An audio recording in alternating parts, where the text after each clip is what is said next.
So life in the Dominican Republic these last 3 years for me have been surreal. And I can't say that I never thought that I'd be living this particular life, because back when I was preparing for this is the life that I was working towards. However, I couldn't feel it because I never experienced it. And that's why it's so surreal to me. I can do whatever I want pretty much every single day.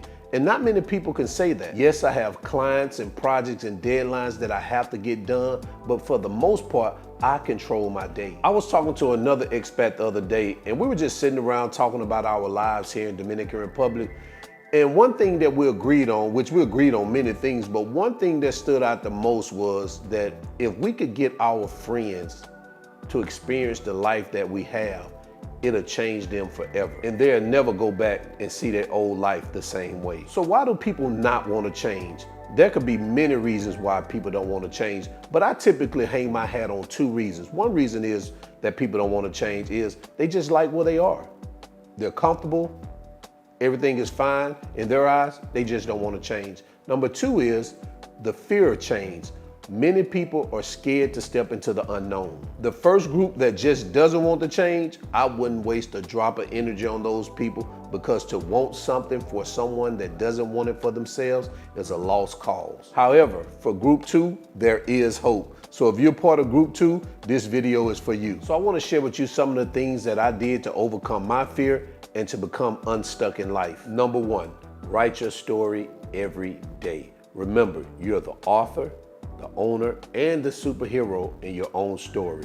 So write how you want your day to look every single day. What I did was I started getting up an hour early every single day. And I'm telling you, something as small as this can make a big impact in your life. After that, write down what you want to accomplish throughout the day. And as you accomplish and complete those tasks, check them off.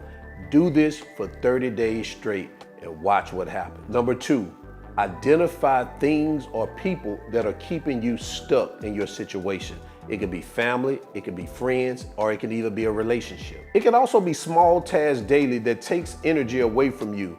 I say get rid of those small tasks, and as hard as it sounds, get rid of anybody, don't matter who it is, that's taking energy away from you. And how I did this, I started listening to my inner thoughts through meditation and prayer that I was doing every morning. And number 3, this one is my favorite, but it was my hardest when I started on my journey.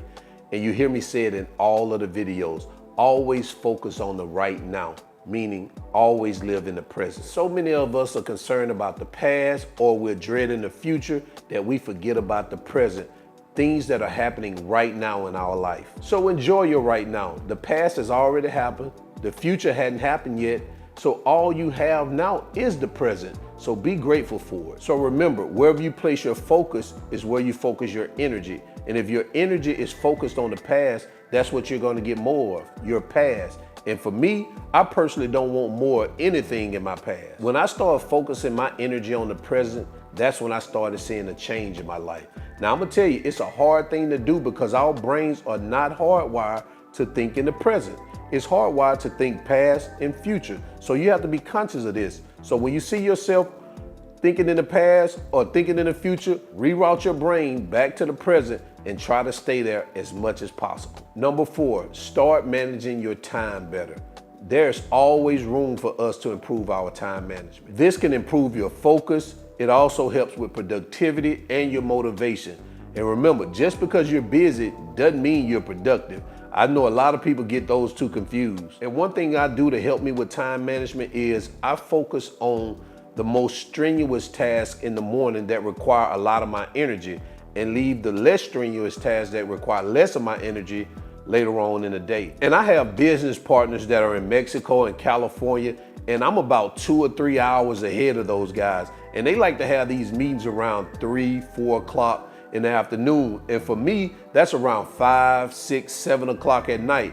And I get up at 4:30 in the morning. And by 5 p.m., I'm running on fumes. So it's really hard for me to be creative around that time of day. Number 5, set realistic goals. And what I see people doing is just the opposite. They set goals that they know are unattainable. And all this does is it hurts your self-esteem. And then after that, you start to lose interest. So when I started my online journey and I was looking for online or remote work, I set a goal for myself. I said, after I set up my profile, I'm going to apply for 10 to 15 jobs per day that I was interested in over the next 2 weeks. I know it sounds crazy, but goal setting is powerful. And needless to say, it worked. I'm here in Dominican Republic, working remotely. The next one is challenging our negative thoughts. Now, we all have done this at some point in our life, and I'm telling you now, it is very destructive. It'll have you thinking the world is much negative than it really is. And this one is another one that I had a difficult time with at the beginning of my journey. I used to believe certain things about myself that wasn't even true. I held a lot of limited beliefs. And I also used to carry around beliefs about what others thought about me. Until one day I woke up and I said, you know what? No more. F that. And the way I countered this was I started focusing on the actual evidence instead of the thought. The next one is get your 8 hours of sleep. This one here is hard for me to do right now. It is really difficult for me to get over 6 hours sleep. My body just automatically wakes up. But if you get the right amount of sleep, it helps you think better, it improves your mood, and you also notice you have a lot of energy.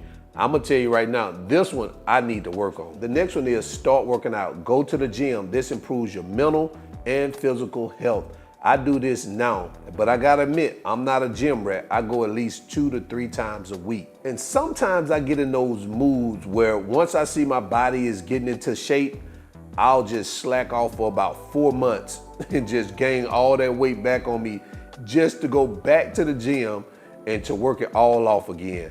I know it sounds crazy. I don't know why I do it. I guess because I really don't like working out. It's not something that I enjoy doing, but I know I have to do it or need to do it in order to maintain my health. But after I work out, I'm always full of energy and my mind is always clear. The next one is gratitude. Another one of my favorites. Practicing gratitude daily, I'm telling you guys, it's a game changer. I spend at least 10 to 15 minutes every morning practicing gratitude, expressing loudly my thanks for everything that's happened or I received in my life, whether it's big or small. Something you'll rarely hear me doing is complaining. Most of the time, I'm giving thanks of everything that has happened in my life. For example, with the traffic, people complain about the traffic here all the time. My wife complains about the traffic all the time. But me, when I'm in traffic, I'm thankful for being in the traffic. I'm thankful because I can decide when I need to get out in the traffic. Most of those people that's going back and forth and doing that commute, they can't decide that, but I can. So I'm thankful that I have the ability that I can decide when I get out in that traffic. So those are just little examples that even though things look like they may not be positive, should I say, always give thanks. Find the good in it and give thanks and be grateful for it. And the last thing, be intentional. Stop being passive in your life. I know the saying, good things come to those who wait, but that was a beer commercial. Your life is not a commercial. Just be intentional in everything you do. Read that book, attend that seminar, enroll in that class, learn that new language, talk to that girl or that guy. Just be intentional. I learned this through visualization. See yourself accomplishing the things you want. When I visualize, which is in the morning, I always visualize with the end goal in mind. Guys, visualization is powerful, very powerful, but always do it with the end goal in mind. See yourself at the beginning, see yourself in the middle, and also see yourself at the end. Visualize what that outcome looks like. So I hope this video was helpful for all those who are stuck in fear. And I can tell you right now, if you set all these things in motion, I can almost guarantee you 100% that your life will not be the same in about a year. And in 5 years, it'll be unrecognizable. So remember, always keep your goals at the forefront of your mind. Always live in the present, because that's the only way you're gonna live your best life. I'm out. Je begon aan mijn best life, yeah. Je begon aan mijn best life, yeah. Something you and me, oh. Je begon aan mijn best life, yeah. Jumping, flexing, no, no.